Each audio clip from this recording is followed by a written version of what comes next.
inspection of the Holy Sepulchre proved. And it showed that there's a garden underneath the Holy Sepulchre, and that they found certain plants and vegetation. And he details how it marvelously confirms the accuracy of the Gospels, particularly the Gospel of John. There are 6 points that this archaeological inspection confirmed. By the way, you do see he's got a pimple on his face right here. You know he's a handsome stud, and he lost weight because he got on a high-protein diet, and I'm following you. Lord willing, in a couple months, I'm going to look better than you. At exactly the right period in history. So in metaphorical, it was precisely what John described. Recent discovery, though, the historical credibility of the Holy Sepulchre skyrockets. Okay, the garden that they've just uncovered wasn't random or metaphorical. It was precisely what John described. A cultivated area complete with vines and olives just outside Jerusalem's city walls at exactly the right period in history. So even olives. In short, this archaeological find doesn't just support the overall reliability of the Bible, it specifically confirms John's accuracy as an eyewitness who knew exactly what he was talking about. It demonstrates yet again that the Gospels weren't fairy tales spun decades later, but authentic historical accounts grounded firmly in real location. By the way, the brother like me is in full-time ministry, and we depend on the grace of God to do what we need to do. He has taken a hit where he's about a couple $1,000s under because of his strong Catholic stance and his strong defense of the ancient churches. I know we're not rich, but pray if you're able to contribute, help the brother out, because he's got wife and kids. If I lose support, I'll just sleep in my car and tell my daughters to work and support me the rest of my life.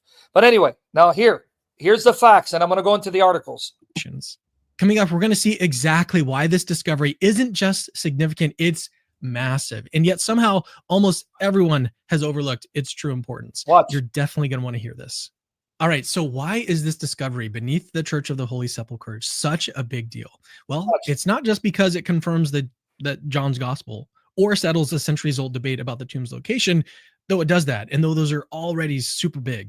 But have you noticed one thing about this guy?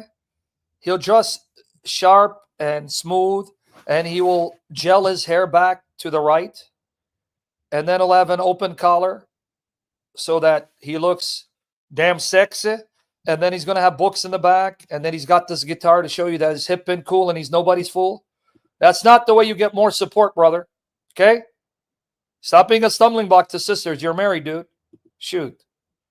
Turns out, this find you sell out. You monetized, you sell out. Now watch. Actually provides 6 additional confirmations of the biblical narrative that most people have completely overlooked. 6 confirmations of the biblical narrative. 6. We're going to go to the articles.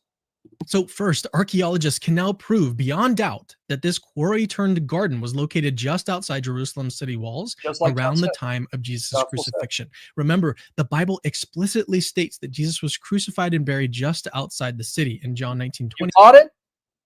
This discovery is confirming the details in the gospel, specifically John. And in Hebrews 13:12. This precise stratigraphy confirms that this garden layer predates Emperor Hadrian's city expansion, perfectly matching the biblical description. Second, John's gospel specifies that the tomb was new and belonged to a wealthy man named Joseph of Arimathea in John 19:41 and in Matthew 27:60. The excavation has revealed precisely this. Okay, it was unused, first used Cockham tombs carved directly out of solid rock within the garden. These tombs were not only new as described, but also match an expensive design that only the elite could have afforded. Did you hear it? It shows it was cut out from a rock, unused, hewn from a rock. Exactly what John said. And whoever did it must have been very rich and wealthy. The exact description of Joseph of Arimathea. Are you guys hearing this? It's all in the articles that I linked to, and I'll show you the articles. You're hearing the details? By the way, brother, I like that little smirk right there. You see that, guys? Watch. Look at that beautiful pimple. That's a love, what they call a birthmark, love mark. Look at how the eyebrow goes up. Look at how one ear is higher than the other.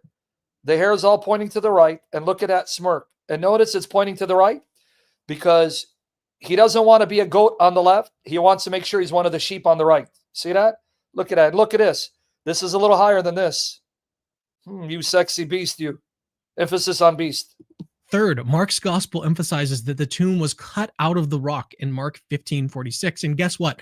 The exposed chambers beneath the basilica are exactly that. Hand-cut tombs, not natural caves. This discovery harmonizes the details across all four gospels in a spectacular convergence of hand-cut tomb, confirming John's accuracy in their other gospels. Evidence.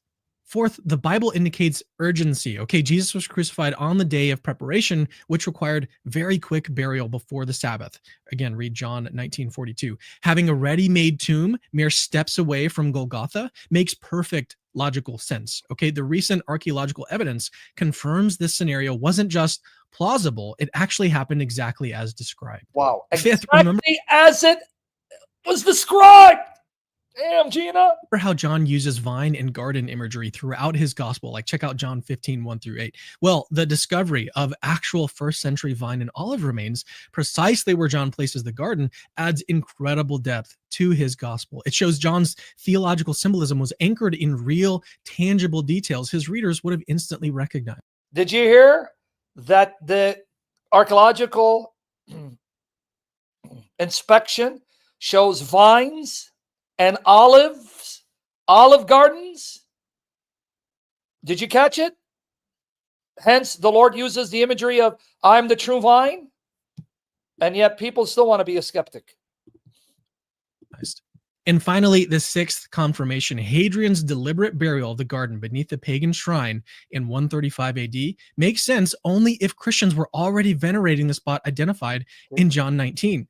Early disciples knew precisely where Jesus was buried, John 22:13. And now archaeology confirms that memory was literally sealed beneath Roman debris within just a century of Jesus' resurrection. So this is not just like a cool archaeological find. So you got it, right? So Hadrian, in burying the sepulchre, ironically preserved it for time immemorial so that archaeology would confirm this is where our Lord Jesus was buried. No wonder every year they enter the Holy Sepulchre, and then you have what they call the miraculous light, the holy light, right? Where candles are miraculously lit. No matches, right? No lighters. They go in with a candle. Boom! Fire appears, miraculously lights the candle that lights all the other candles. As a testimony, this is where our Lord Jesus destroyed death and conquered Satan.